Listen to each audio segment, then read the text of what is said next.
All right, welcome back everybody to my YouTube channel. My name is Melanie and I'm the owner of Lost and Found Decor, and this is our second video in our series that we're doing, our booth chat series where we're talking to antique booth owners. And I am super excited to have Cindy Rust here with me today, and she is the owner of a business called Reinvented Delaware. I've known Cindy for a couple years now, about 3, 4, 5 years, maybe 5 years. Yeah. About 4 or 5 years. Yeah. Yeah. It's, and I've just loved watching her business grow and what she's doing with it. And I thought she would be an amazing person to come on and chat with us today. She does a lot of really creative and unique things with her business. She's really going after it as far as trying to treat her booth like a business. And so I wanted to let you guys hear from her today. So I'm going to give Cindy a minute to just introduce herself, tell us more about where she is, where she's located, and when she got started, and just kind of the origins of your business. Awesome. Well, thanks, Melanie. My name is Cindy. I'm with Reinvented Delaware, and I always have to slow down when I say that because you get used to saying it and then no one knows what you're saying. Right. And obviously, we live in the state of Delaware. We're on the East Coast, and I like to joke that Delaware is not the smallest, but pretty close to it, because from the top to the bottom of our state, you have an hour and a half to travel, and that's it. So we're really super tiny, and we're located in the bottom section of Delaware. They call it Lower Delaware, and I love it. We have a vendor spot in a town about 30 minutes away from us, real small town with a coffee shop. I mean, it's just idyllic little small town that gets a lot of beach traffic. So we live on the Atlantic coast. We have a lot of travelers from the Maryland, Virginia, Pennsylvania area coming our way. So that's kind of a great thing. And our vendor's booth, our store is located right on a main drag where those people come through. So that's wonderful. We like to reinvent and repurpose all sorts of home decor and furniture. And we have come up with some pretty interesting projects. And I share those tutorials over on our blog, reinventeddelaware.com. I've got well over 200 or 250 detailed tutorials. I have a YouTube channel under Reinvented Delaware, and we share a lot of the tutorials there. And it's the gamut from small projects to bigger projects with lots of details for all those projects, so that whoever's viewing, whoever's reading our blog can do those projects for their home. And it's kind of fun to take the old and forgotten and just breathe new and fresh life into it. My husband and I love it. And we started doing this. We've been married for almost 39 years. Wow. And all of our 38 years together, we have reinvented home decor and furniture for our home out of necessity. Yeah. Because the stuff's expensive. Plus the antiques are just better made. They're just better made. So about 5 or 6 years ago, when I had a sudden job change, I'll just say that, our youngest suggested, Mom, start a business doing what you and Dad have been doing forever. Like for her, it's her forever. Yeah. And she said, then you could start making money out of it. And I have a name. She said, Reinvented Delaware. I'm like, boom, it's done. And before you know it, I was literally putting price tags on things in our home and getting them over to my vendor spot. Like overnight, we had a vendor booth. So yeah. And Melanie, I found your class probably 6 or 8 months after I started. I can't really remember, like in there somewhere. Yeah. And I literally searched how to operate a vendor booth or something like that. And you were the first name to pop up. I went over, checked you out, kind of snooped around your site and said, hey, this is it. And I took your course and I've never regretted it. Your information has been, I've referred back to it so many times. So it's been really helpful. So thanks a lot for that course. Awesome. Well, yeah, thanks. It's just, I'm glad I showed up on that Google search for, that means I did something right. I'm really glad you showed up too. How that's supposed to work. So, and I think that's great that you just decided, hey, like this is something that we've always done, and let's see if we can parlay this into a business. I love it. And I love that your daughter came up with you didn't say daughter, your youngest. Yeah, our daughter. Yeah, our daughter came up with the idea. I think that's great. So, okay. So you started your booth, and then over the course of those years, what else have you added in? You mentioned you have a blog and you have a YouTube. You know, where are kind of the different places that you're looking for revenue? Well, my blog mostly for revenue. I'm getting there for YouTube. YouTube's a long haul, so I've got a ways to go on that, but I'm being consistent at posting videos each week. Yeah. I post tutorials each week on my blog, and I'm on Instagram and Facebook, not so much, but Instagram, yes. I haven't monetized over there yet because my following is fairly small, but I'm growing that following. So we'll see what comes of that. I'm not really sure yet. But my main focus is, other than our vendor booth, is the blog and then eventually YouTube. Those are my main focuses outside of my booth. We also do a lot of custom work. And during COVID, when my booth shut down, when we had to shut the store down for a couple months, my husband and I brought everything home and we emptied one of our bedrooms. Our children are grown and gone. Mm-hmm. So we emptied one of our bedrooms and we set it up just like my booth. And we did Facebook Lives every week for like a few months and sold consistently in that way. So that was good, but it was a lot of work to do it that way. Yeah, it is. I love that though. I love that you took it, you know, decided to take something that was not an advantageous situation and say, hey, what can we do with this? And yeah, I mean, that period of time was crazy.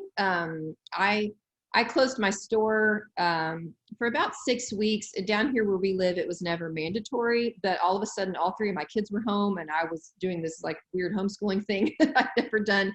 And I didn't know, like, I just didn't know what was going on. So I closed the store voluntarily for 6 weeks to figure out what was happening with life. And it was the craziest thing. Like, I just would walk around my store and take pictures of things and put it on Facebook, and people were clamoring. I mean, just anything, any random snapshot of something that I put up there, people bought it. I was shipping boxes full of stuff all over the US. And I think everybody was just at home and just scrolling and bored and shopping and retail therapy. It was weird. It was a really weird season of time. And I think sometimes you just kind of have to do what you have to do for when things like that come up, you know? So yeah, it was weird. I think one thing that doing the Facebook Lives on a consistent basis, it was every Saturday at 2:00 in the afternoon. One thing that did, I had wonderful reach for one thing. And locally, I have a lot of local people that are on my Facebook. And I think it got them to thinking, I have grandma's old armoire here. I need something done to that. So the other thing that came from those lives was custom work nonstop. Yeah. Projects were overlapping. I was literally, okay, somebody's picking their piece up this morning and someone's bringing their piece in this evening. I mean, it was a constant for probably 20 months. Wow. It did not stop. It was really unreal. It was a little overwhelming. I was trying to keep people happy, trying to keep the ball rolling. And I'm glad that the store did reopen. So it became a challenge that I had custom work and they were shopping in my store, and trying to keep all the balls in the air it was a challenge, but we got through it and I'm thankful for it. You needed another you, like just to do. Yes. Yeah. Plus we were blogging as well. So there's that. Well, what I like in what you just said is I get a lot of questions from people that aren't quite sure that it's worth spending time on their social media when they're just a booth business. And that if they're going to spend time on their social media, they're not quite sure that it's worth like showing up on there. They just want to post pictures of stuff they have for sale. What I hear is that you were a live, real person in a room in your house on your social media every week. And you built this community locally. Like people, what that did was people said, hey, we know Cindy.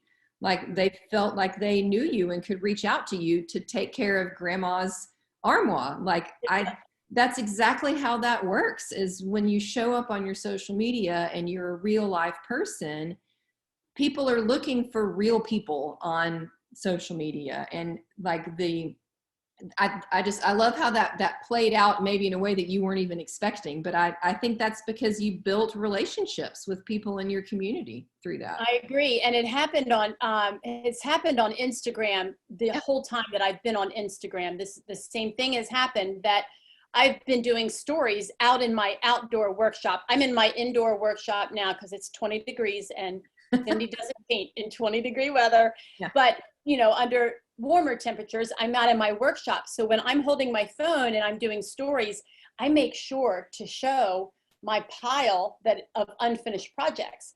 Yeah. I cannot tell you how many projects we've sold that way. Oh, Yeah. Cindy, I see that thing behind you. How much and what color can I get it in? Kind of a thing. Yeah. Unbelievable. We've sold so many pieces that way. And that was another added benefit to social media. It's social media, even though my account is very small on Instagram and Facebook as well, it kept me busy. Yeah. It kept me very busy. Yeah. It doesn't have to be like, you know, obviously bigger numbers, you know, can help just greater exposure, but it's more about the right people. And are you connected to the people that are on there? So if you've got 500 people, but they're all your diehard fans, you know, that's better than a page with a couple thousand and nobody cares. Like that's much better. So I agree. Well, that kind of leads me into another question. And we've talked a little bit about this, but over the years of your business, what kind of things have worked well for you? We've hit on a couple of them. And maybe have there been some things that haven't worked so well that you've had to pivot or change? Mm-hmm. Well, when I've done I've done a lot of Facebook Lives now after COVID. I mean, we're still in it. That I don't mean to say after, you know what I mean? The phase that we're in now is maybe better. So I try to do a Facebook Live about every other week in my store. And I show my face. I'm at Wilderlove. I say where I am. I say the location, the address, the hours that the store is open. I say all that at the beginning, and then I flip the camera around to show my spot. And I just go slowly. And sometimes I talk and sometimes I don't. If there's a special piece, I might say, oh, this is a piece that we upholstered, you know, something like that. But for the most part, I try to treat my phone camera as though the person is there. And I just move the phone camera around as though they're looking and glancing. You know, you would look up, you would look down, and I try to move the camera slowly. And I'll do about a 20-ish minute Facebook Live, get back online or get back on face-to-face, and I say goodbye, remind them of the hours and that kind of thing. So then that's done. I'll save that to my phone and I put it on YouTube. So it does well on Facebook, but nothing on YouTube. Like it's just not, maybe I'm not, you know, writing the description correctly or keywording it well enough or whatever it is. That doesn't seem to work. I would probably continue to do that and try to improve my skills when I, you know, put it over on YouTube, because I know people like tours, like that's a thing. Yeah. So I might continue to do that. I don't know, but I know that when I do it live, I'll get comments, and I always remind the people, I can't answer your comment right now. After I post it, make sure you add your comment and I'll get to you when it's finished posting, because you just can't do all the things at once when you're a one-man show. Right. And that goes well. People seem to like that a lot. They like to see what is in the store without getting into the car and going to the store. Yeah, yeah, absolutely. Yeah, there definitely are people that are still just coming out to wander and look around, but then there are customers that are not going to come unless they see something that they want. So that it's important that we let people know what we have available for them. One of my best local customers, I don't know that she ever darted the door of my store except to pick up something that she bought from me in a live sale. Like she was too busy to just come and shop. At night, she would just watch my live sale, and then she would literally walk in the door, pick up the stuff, say hi, and leave. And she's one of my best customers. So, you know, they're the people that are out and about wandering, and then there are the people that, you know, they're at home for whatever reason, and they kind of want you to prove to them, hey, I'm worth getting out here. They want to know, you know, oh yeah, she has that thing, you know, that I want. So I think that's really smart and great to just do it consistently. I don't know that I have any advice on the YouTube. I'm just figuring that out myself. So I am too. I don't know. There some of my videos do really well, and some of them that I think are going to do really well don't do well at all. So I don't know. But, you know, if we don't try things, then how do we learn, right? I agree. Yeah. I agree. All right, let me see. So, all right, so we've talked about, you have your blog, you have YouTube, you have Instagram, and a little bit on Facebook. So you're doing a lot online to promote your business. Any general tips that you can share? You know, we've talked a little bit about that, but anything else that you just feel like, man, this is, if somebody's just starting out and they, or they're not sure that they want to, you know, spend some time online, what would you say to them? Maybe someone who's just trying to start kind of marketing their booth. I would say number one, photograph everything, like everything. And when you do, make a note of it and get measurements, because somebody is going to ask you about the item that you did not photograph and that you did not measure. Yeah. They're going to ask you. So just be prepared for the one out of however many that don't ask you, but be prepared for that one. I would say that that's one of the other than taking your course, right out of the gate, one of the biggest things that I did was I have photographed every single item. There's probably been one item, and I'm not exaggerating, that I haven't photographed over the 5 years. I came from a photography background. I was a wedding and family photographer years ago and for quite a while. So fortunately I had good gear and all of that. And even if you don't, you use your phone and then, you know, save it to your computer or whatever. But right out of the gate, I realized the importance of photographing everything. So in the nature that we do, we don't just sell fixed projects. Like we change, we reinvent, we repurpose the projects. So each project is unique and different. Right. And I need to know, one of the most important things I think I learned in your course is that you need to know the cost of it, what it looks like, what size it is, so that you can, you know, price it correctly, but also so that you can price the next item that's very similar correctly. For instance, one of the things that we make a lot are framed chalkboards. We do a lot of that vintage green framed chalkboards. I get chalkboards for $1. We get Lou on board. My husband does all the cutting.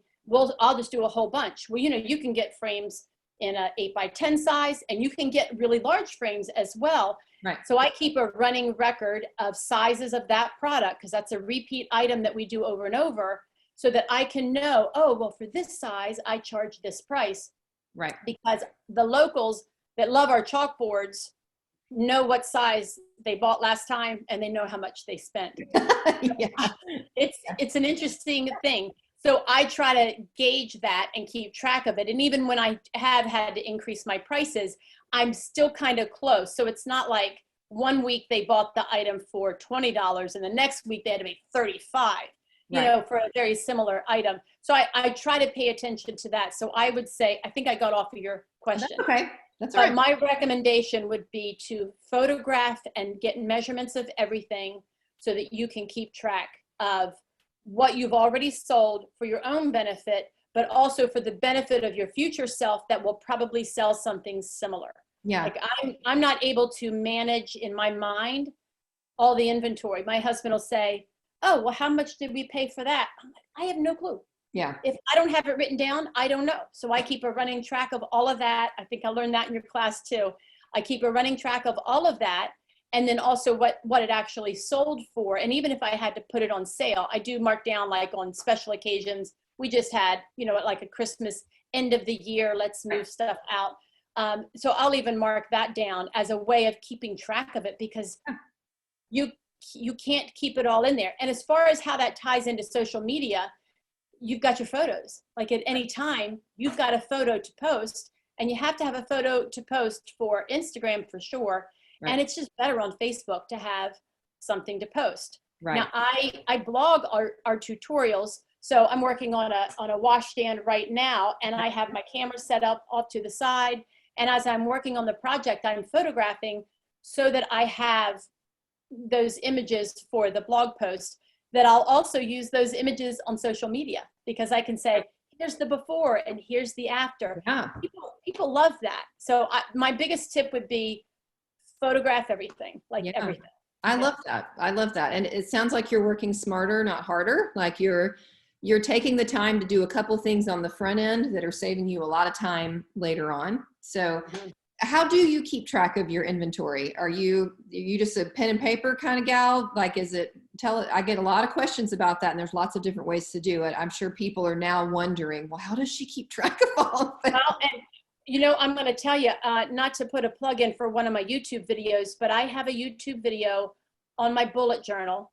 Okay. And that is how I keep track. Yes, it's amazing. Yeah, it's a video from last year, but the same rules apply. Okay. I use a bullet journal, and it's to pen and paper. Like there's something about actually writing that helps it to get into my head. So here's what we do. When we go on a thrifting haul, or we do a lot of auctions, bring home a truckload of the stuff. And as I'm unloading it, I have my masking tape, my Sharpie marker, and my bullet journal. Okay. So I label each, and of course I have the receipt from the auction that we just bought the things at. So I can remember what we spent on that. So as we're unloading, I'm using the masking tape, and I mark it with my Sharpie with the date that we bought it, the cost that we paid for it, and then the name of whatever it is, like footstool, you know. And I put it on the actual item, because I might not get to that project for a month or so or more. Yeah. And I need to remember all that information. And there's just no way that I would remember it. Yeah. Well, the information that I put on the tape that actually goes on the item, I transfer all that over to my bullet journal. And the nice thing about that is that I can look, okay, on this date, we bought 10 items. And I've gotten 8 of them done, but there's still 2. I need to knock those out. I need to grab those projects and get them done. Because the thing is, if it's just sitting there, if it's not making you money, it's costing you money. That is key. That's right. So that's how we keep track of that end of it. And when I get my sales report, our monthly sales report from the vendor booth, that is when I put it into an inventory list that is in my bookkeeping system. Okay. And then I have the information. I have, you know, what the retail cost, the date that it sold, which is not as important to me, the information, measurements, that kind of thing. Yeah. So that's how I keep it on after it's been sold. Yeah. So that's kind of how it happens. Yeah. I love it. I love I'm making a mental note myself about the measurements of things, because you know, when I had my store, it was so like, I stopped paying attention to the price and a lot of the sizing details, because I was just there. And so I'll just run over and get it. And now that I'm back to a booth, people will ask me, and then I haven't written it down. And I'm like, crud, I don't remember, you know? So I'm making a mental note. I love that you said to measure your stuff, like, or especially your furniture or anything that people may want to have a size reference, to just go ahead and have that information. So do you ever ship anything? Well, during the pandemic, I said I did the Facebook Lives, and we also opened up a WooCommerce site on my blog. Okay. And the only things that I shipped were small, and it was just a hassle.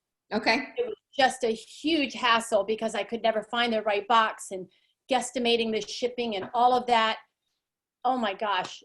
It was too much to handle, especially when our shop reopened, because in order to sell online, I had to keep all that stuff home. Right. I couldn't have it in both places, because as soon as somebody bought it online, they would have bought it over there, and I couldn't risk that. Yeah. So juggling it around and, you know, trying to manage all that, I wound up closing the WooCommerce site, the commerce site on my blog, because it just got to be too much. It was just too much. Yeah. So I only shipped a few small things, to answer your question. So I 100% get that. Like, I'm dealing with that right now. I'm looking at a pile of stuff, and I'm thinking, what's going to go in my online store? What's going to go up to the booth? And again, when I had my own store, it was really easy. I was just there. If somebody bought it, I pulled it from the floor. So yeah, I mean, it is a lot to manage. What I like hearing, and what you said though, and what I want other people watching to hear, is that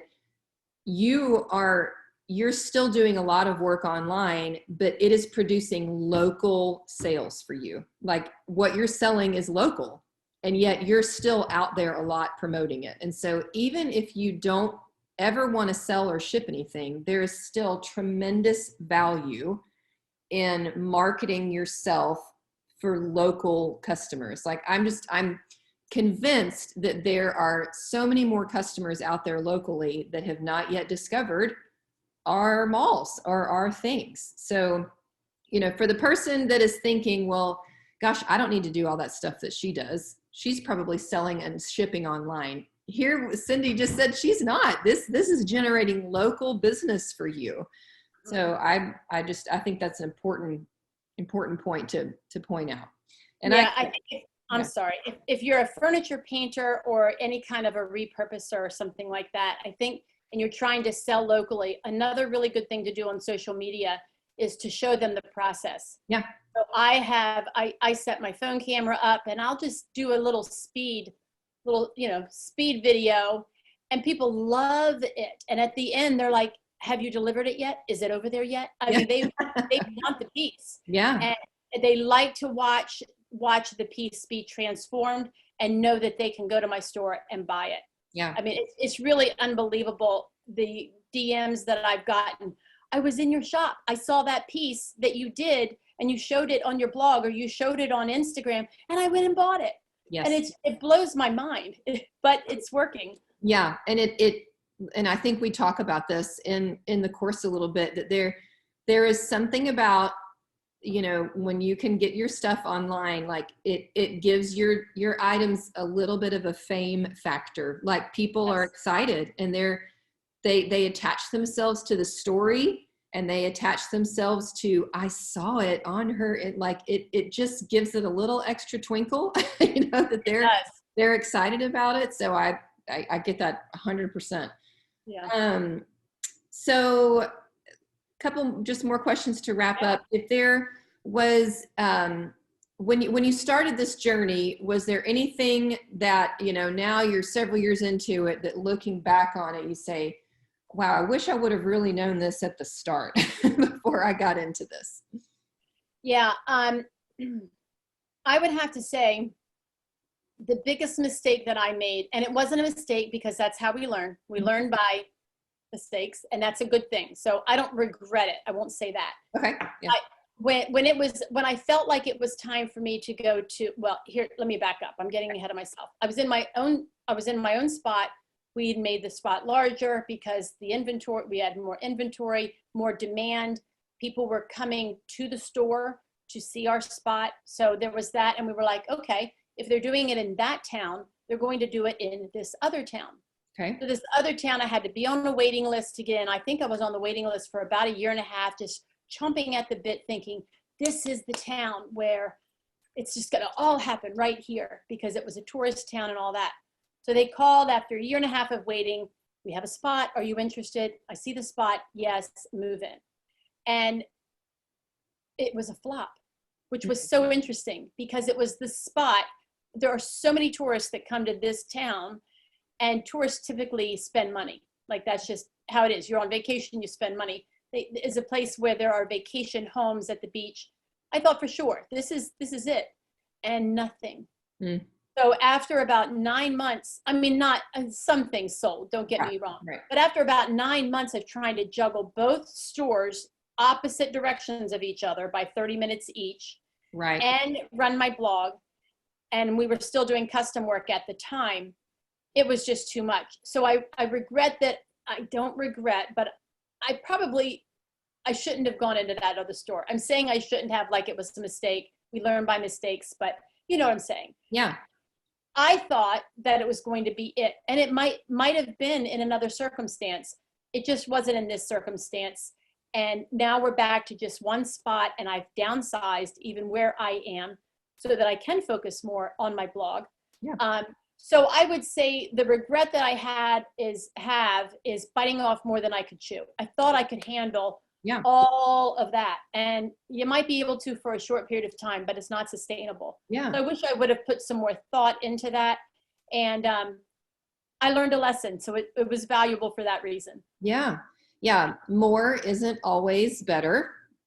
Bigger isn't always better. And, you know, and even, I mean, I think that's even applicable to our inventory. I think that is a mistake that booth sellers make over and over and over. Well, I just need to keep getting more and more and more and more. And we just automatically assume that that means that our business is getting better and better. And sometimes it does exactly what you like. It drives us way too thin. We start to lose some quality. We start to lose some focus.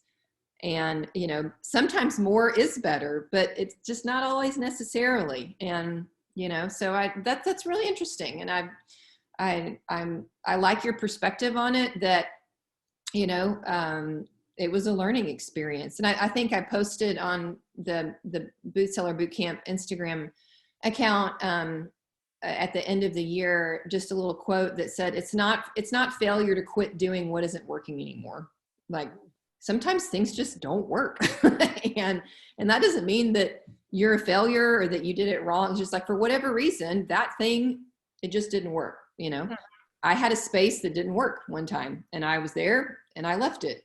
And 2 years later, I went back 2 shops down and it worked. And, you know, I've had product lines that haven't worked. I've had paint lines that haven't worked. I've had things that I thought were going to take off that didn't take off. And so it's okay to look at that and go, you know what? I tried this for whatever, and I've given it kind of my best shot. Like, I've troubleshooted and I've gone through it, and it's just not working. And it's okay to let that go. So, and then to not beat yourself up, you know, about it, that it's just, hey, for whatever reason, wrong place, wrong time, you know, who knows? And then learn from it and move on. So I think that's great. Thank you for sharing that. Thanks for just kind of being honest about that. I think people are encouraged. They're going to be encouraged when they hear that, because it can feel like if you're doing something successfully, it can be easy to watch things like this and go, oh man, well, everything's just always worked. And it's nice to hear sometimes that that's not the story, you know, it's like not. And the other interesting thing that I find about this business, even at least in our circumstance, is that you might have one item that you reinvent, because most of what we do, that's what it is. Mm-hmm. It might do really well on the blog. People on Instagram might be loving the project. I can get it over to my shop and nobody buys it.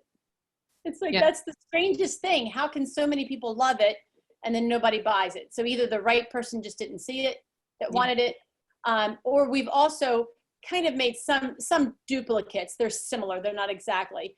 And the first one will just sell like that. I had 2 cabinets once, these 1930s antique, beautiful china cabinets, old school blown glass, bubbly glass, you know how that is. 2 practically the same. And I was in 2 locations. The first one sold like that. It was there for 2 weeks. The other one was sitting in the other store, and 2 years later it was still there. I could not believe it. I just could not believe that it went like that. But that's just kind of how it is. Yeah. Just because one item works this time, it doesn't always mean it's going to work the other time. That's right. So fortunately, we buy low, like really, really inexpensive.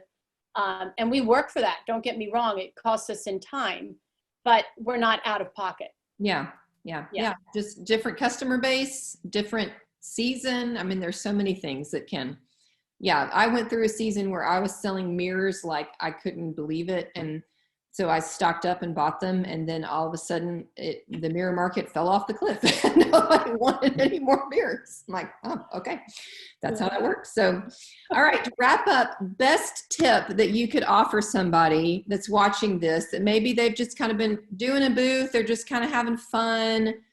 You know, they went into it just to kind of have a little bit of fun with it. But now they're thinking, hey, maybe I can actually make some money at this. Mm-hmm. What is one of your best tips that you can offer them? Wow.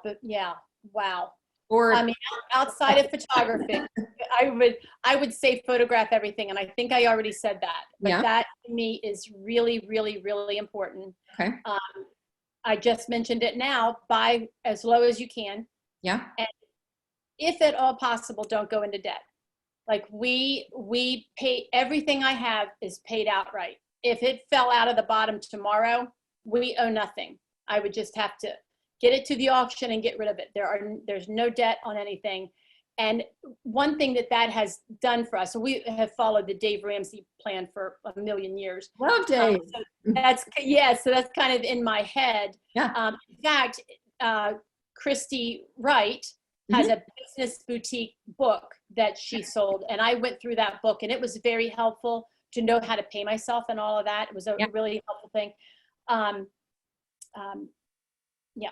Oh, lost my chain of thought. not being in debt is really, that's what it is. So not being in debt for any of the things that we have still makes the projects joyful.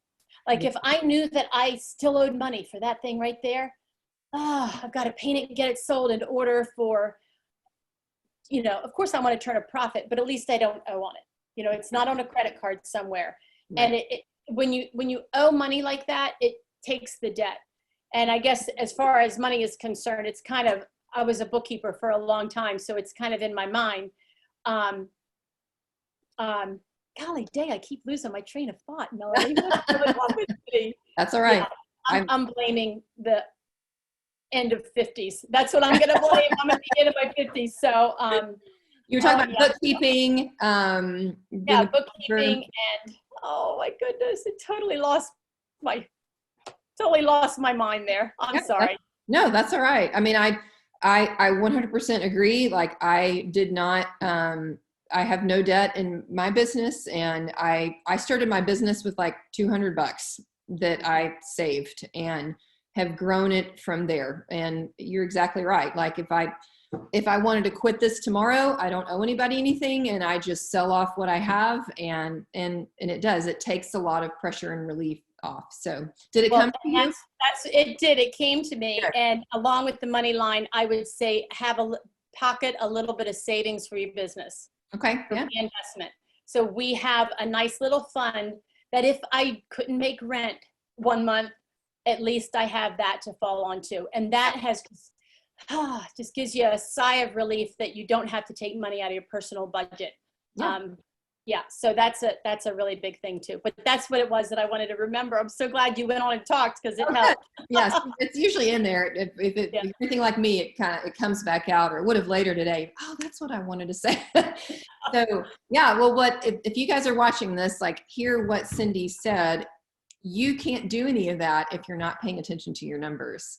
So if you don't know what you're spending, if you're not budgeting your inventory, if you're not keeping track of your expenses, you can't know what to pay yourself. You can't know how to, put money back into an account. Like you have to know your numbers to be able to do all of that. And that's, man, we harp on that so much in boot camp. And I really do think I said this a little bit before we started recording the video.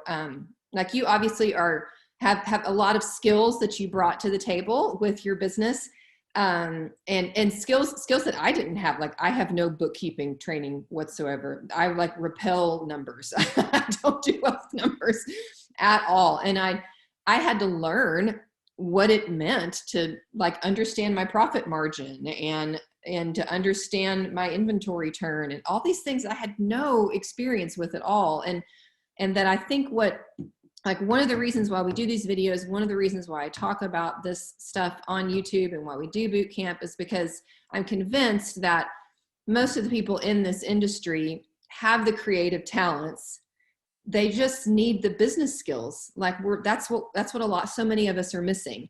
Like we know how to refinish furniture and find beautiful things. We've got that creative eye, but we're missing the understanding of how to make the numbers and the money of all that work. And at the end of the day, that has to be a part of what you're doing. If you're going to treat this like a business, that has to be part of what's going on.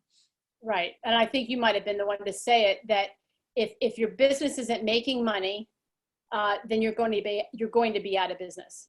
Yeah. And you have a really expensive hobby. Yeah. And I love to paint furniture, but I don't want to paint furniture as a hobby for somebody else's house. Like if it's gonna be a hobby, it's going to be for my house. Right. Yeah. Exactly. So, well, Cindy, thank you so much for your time today.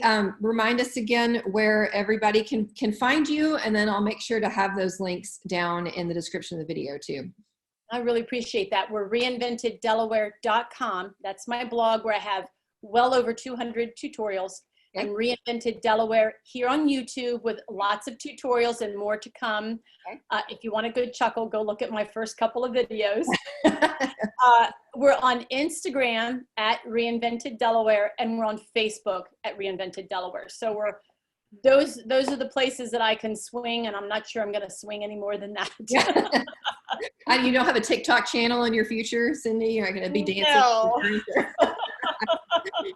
I love it. All right. Well, thank you so much for your time. I really, really appreciate it. And we will definitely, I hope you guys watching will go. Cindy really is incredibly talented with her furniture, so knowledgeable in what she's able to do. So definitely go check out those things if you're wanting to grow your skills in that area, and just watch what she's doing with her business and learn from it, because if she can do it, you can do it, right? You know, like you just started doing it, and you guys watching this can do that as well. So thank you for joining us today, and Melody, thank you so much. Yeah, thank you. I enjoyed it. Okay, so we'll sign off.